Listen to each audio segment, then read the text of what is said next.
আসসালামু আলাইকুম। কৃষি বিপ্লব ইউটিউব চ্যানেলের পক্ষ থেকে আপনাদেরকে সবাইকে জানাই স্বাগত।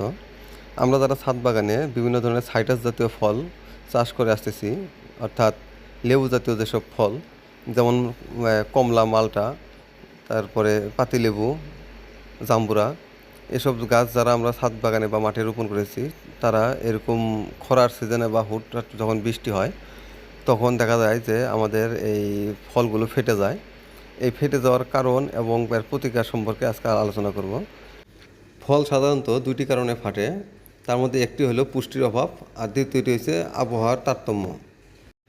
ফলের চামড়া ফেটে যাওয়ার অন্যতম কারণ হচ্ছে যদি গাছে বোরন বা ক্যালসিয়াম বা পটাশিয়ামের অভাব থাকে, তাহলে আপনার ফলের চামড়া ফেটে যায়। কারণ এই বোরন, ক্যালসিয়াম, পটাশিয়াম ফলের চামড়াটাকে নরম রাখে।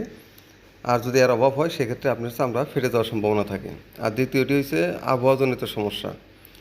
সেটা হলো মাটিতে রসের তারতম্য হলে বা হঠাৎ তাপমাত্রা পরিবর্তনের কারণে ফলের ভেতরে শ্বাস দ্রুত বৃদ্ধি পায়, কিন্তু চামড়া শক্ত থাকে, ফলে ফল ফেটে যায়।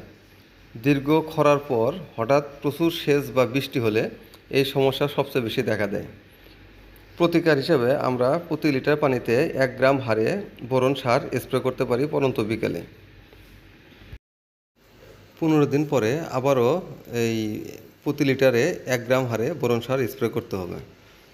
এরপর নিয়মিতভাবে প্রতি মাসে একবার স্প্রে করলেই চলবে। এতে ফলের যে উপরের যে চামড়াটা আছে, সেই চামড়াটা নরম থাকবে।